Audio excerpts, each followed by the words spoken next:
All right. Right into your questions. My voice is shy. I was grooving. I tell you what, amazing. Just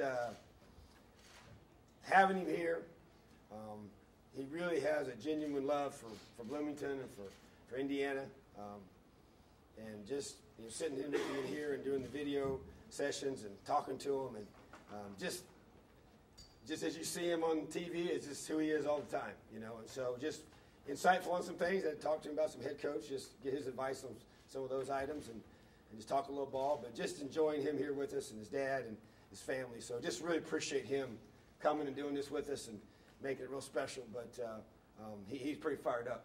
He hadn't seen this place in, I think he said, 41 years. So obviously he's changed a little bit. But very impressed with the facilities and the North End Zone addition, and obviously what we're doing in the South End Zone. So pretty special time for a program to have him with us. Ramsey showed some good presence. Is that the kid you've seen all spring? Yeah, not really surprised at all. He watched him last year when he worked with the Scouts, as a true freshman. And coach's kid, a lot of moxie, a lot of confidence, a lot of toughness, good decision maker, really good football player.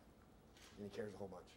I guess you feel good about just having somebody there that can keep Rich, sort of push him at that position. There's no question. We all need that. We all need to be pushed. We all need to feel that there's somebody on my heels that keeps me sharp, keeps me focused, keeps me attending to the little things. So yes, absolutely, and but not surprised at all the way he played tonight. What do you think of the defensive side of the ball tonight? Yeah, we got our team split pretty evenly, and didn't let them call a lot of things, which is by design. So I didn't think we tackled as well as we should have. Had a couple of offsides where they got us to jump. I didn't like that either. But kids competed. I think that don't have a lot of depth when you split the two groups and they use a little tempo. That can make it a little challenging. So, but that's part of it. We all knew that going in. So, but I thought it was really competitive on both sides. And when I went through, it's interesting that the game ended in the tie to go to overtime, because when I went through and graded the draft, it came up even. I had both sides had the same number of positions I thought that they won, and so it was an even draft, I thought, and it was an even game. So that was pretty cool. Did you expect to go overtime? Was there any hesitation, or you wanted to? No hesitation whatsoever. I want to create as many game-like situations as we can, and to me, that was perfect.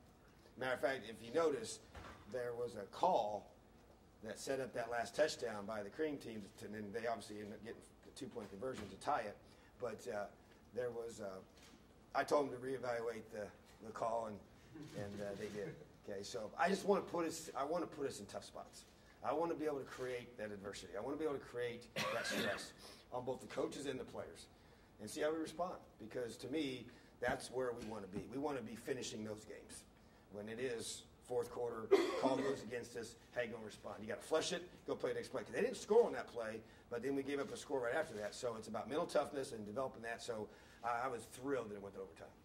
Coach, did you get what you wanted to get out of this spring ball, your first with Absolutely. I felt like, we wanted to improve fundamentally. You wanted to be able to experiment with some scheme. You wanted to be able to develop depth. And you want to kind of end the spring as a better football team. And I believe we've accomplished those 4 things. Coach, can you talk about Ricky Burton's performance tonight, especially his receiving on that? Yeah, and that's something that we feel like, and I feel like defensively, is something that gives us trouble when you try and get yourself some depth in your drops, and then they're just dumping the balls off to the running backs, and they make one guy miss in space, and it's a problem. So he's a good athlete. He's got good hands, and he's just a tough, hard-nosed kid that showed up in the bowl game, showed up in games when we needed him, and showed up again tonight, and just proud of his effort. But once again, not really surprised. That's kind of who he is. He's very consistent every single day. You talked about your lack of depth, but nowhere more so than the running back position? Absolutely. We had a couple guys, with Mike getting hurt here during spring and Cole getting hurt last week. Really hope to get those guys, through spring to be able to play in this game. But they'll be fine. But, yeah, that's a position that we definitely are concerned about with our depth. Got a couple freshmen coming in, in the fall, so that'll be great. But it just seems like no matter how many running backs you got, you can't have enough. I know it's early, but Richard, kind of any idea of what happened there on that play at the end? Don't really know for sure yet, but obviously he walked off and feel good about that. But I'll definitely go and find as soon as they finish right here, go check on him. You Houston Marcelino, offense a little bit? Yeah, well, the defensive staff was like, if something happens to that guy, so I said he gets one play. And you kind of saw the athlete he is, you know, and so I really wasn't that shocked. Although I told him that you don't palm the ball. He's not Dion, you know, but he may get an interception, which he will, I'm sure. He needs to go do that, go score. But he's a gifted athlete, you know, good football player. That's what they usually do, make plays. Would you ever do that in the regular season? You never know. He looked pretty good, didn't he? Yeah, he did. So you never know. Alex Rodriguez seemed like you guys making the most of carries in the backfield tonight. Big, physical, tough. Matter of fact, if you notice, he was the only back they had. He played every single snap. So he took pride in that too.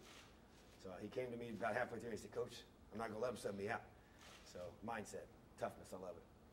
I know it's kind of early, but on that offensive side of the ball, just how pleased were you with kind of how far they've gotten on, not just install, but maybe grasping concept? Yeah, I think that I think you saw tonight, you know, that they have a good grasp of the base concepts that we've been installing and able to execute it, you know, and in a game-like situation. And it was a lot of different guys involved, you know. We played a whole bunch of guys, and when you do it like this, which is one of the benefits of having a true game. So really felt like that definitely made a lot of progress, feel good about where they're at. Obviously got a long ways to go, but good start, good foundation laid, ready to now go to phase 2, which is our summer phase. Simi Kyle's another guy coming off of injury from last year. What do you think of his performance tonight? He did a lot of good things. You know, he had the early drop. You know, we got to make sure those don't happen. But big physical guy. Still not 100% yet. I think you guys noticed that. He's not. He will be. But great to see him back out there. He cares a bunch, and he's worked so hard to get back, and he has a presence about him. You know, so he's obviously a huge part of what we got planned for the future.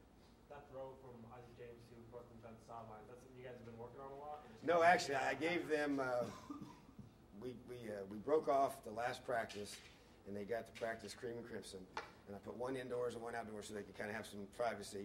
And I said they get 2 trick plays to install. That's it. They get two trick plays. You know, so they put those in basically on Tuesday and ran them today.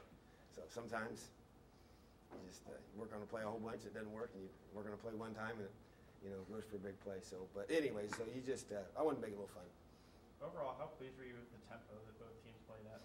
I thought it was good. You know, we obviously with the depth, we had to make sure we controlled a little bit.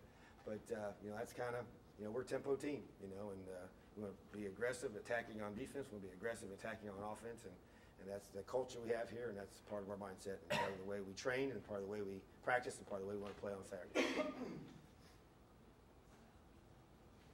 Go ahead. Go ahead. Last one, Matt. After going through spring ball, I know you talked about on signing day, but has seeing the team after 15 practices, has it changed what you guys, maybe your plan going forward with recruiting as far as what positions you might target? Who you make, Yeah, I players, but you know, I would say probably, you know, the depth at the position, you know, kind of when you go through spring and you kind of see where guys are, you know, a year from, you know, when they got here, some of those younger guys, and this the guys coming off an injury, see how he's progressing. So I think that forces you to be able to, you know, feel a little better about maybe a certain position or go after a different one, you know. So I think it's just always about depth, you know, where you feel like you have needs, you know. So there's no question our post-spring evals will be, you know, that will help kind of gear, you know, the final numbers that you take more than anything. Not necessarily who we're going after right now, but who you end up taking and solidifying in those final spots. All right. Thanks, Tom. Awesome. Appreciate you guys. players Thank in you. the weight room?